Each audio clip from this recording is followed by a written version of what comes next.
বাংলাদেশ ইসলামী আন্দোলন ও জামাত ইসলামীর কড়া সমালোচনা করেছে বিএনপির যুগ্ম মহাসচিব শহীদউদ্দিন চৌধুরী অ্যানি। সোমবার লক্ষ্মীপুর জেলা আউটডোর স্টেডিয়াম মাঠে সদর পূর্ব বিএনপির প্রতিনিধি সম্মেলনে অংশ নিয়ে বক্তব্যে সমালোচনা করেন তিনি। বিএনপির যুগ্ম মহাসচিব অ্যানি বলেন, চরমোনাই পীর জাতীয় বেঈমান ও ভণ্ড।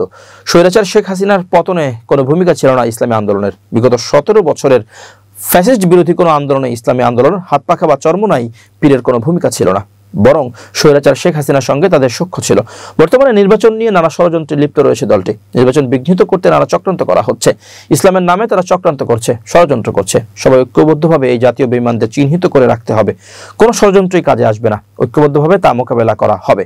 জামাত ইসলামের সমালোচনা করে অ্যানি বলেন, পিআর পদ্ধতি নিয়ে জামাত ইসলামের ভূমিকা এবং তারা 86 ও 96 সালে বিভিন্নভাবে শুধু আমাদের অসহযোগিতা করে নাই, পুরো জাতিকে অসহযোগিতা করেছে।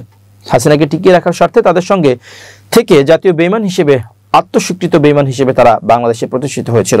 বিএনপির নেতাকর্মীদের উদ্দেশ্যে অ্যানি আরো বলেন, কেউ দলের নাম ভাঙিয়ে চাঁদাবাজি, টেন্ডারবাজি সহ নানা অপরাধ কর্মকাণ্ড করবেন, সেটা দল মেনে নেবে না, সেটা হতে দেয়া হবে না। যারা এসব অপকর্মের সঙ্গে জড়িত হবেন তাদের বিরুদ্ধে সাংগঠনিক ব্যবস্থা নেওয়া হবে। ভারপ্রাপ্ত চেয়ারম্যান তারেক রহমানের যে 31 দফা রয়েছে সেটা বাস্তবায়নে কাজ করছে বিএনপি। ফ্যাসিস্ট হাসিনার অত্যাচার, নির্যাতন, গুম, খুন ও হামলা মামলা শিকার হয়েছেন বিএনপির অঙ্গ সংগঠনের হাজার হাজার নেতাকর্মী। এরপরও আন্দোলন সংগ্রাম বন্ধ করতে পারেনি। শহীদউদ্দিন চৌধুরী অ্যানি বলেন, সামনে আমাদের টার্গেট জাতীয় নির্বাচন। বিএনপির ভারপ্রাপ্ত চেয়ারম্যান তারেক রহমান পরামর্শ দিয়েছেন, আমাদের ঐক্যবদ্ধভাবে টিমওয়ার্কের মাধ্যমে প্রত্যেকের ঘরে ঘরে যেতে হবে, প্রজন্মের কাছে পৌঁছতে হবে, সবার কাছে গিয়ে খালেদা জিয়া ও তারেক রহমানের সালাম জানিয়ে ভোট চাইতে হবে। লক্ষ্মীপুর সদর উপজেলা পূর্ব বিএনপির সভাপতি মাইন উদ্দিন চৌধুরীর সভাপতিত্বে প্রতিনিধি সম্মেলনের সঞ্চালনার দায়িত্বে ছিলেন সাধারণ সম্পাদক মুখলিসুর রহমান ও যুগ্ম সাধারণ সম্পাদক শাহ মোহাম্মদ ইমরান। প্রতিনিধি সম্মেলনে প্রধান অতিথি হিসেবে উপস্থিত ছিলেন বিএনপির চেয়ারপারসন বেগম খালেদা জিয়ার উপদেষ্টা পরিষদের সদস্য ইসমাইল জবিউল্লাহ।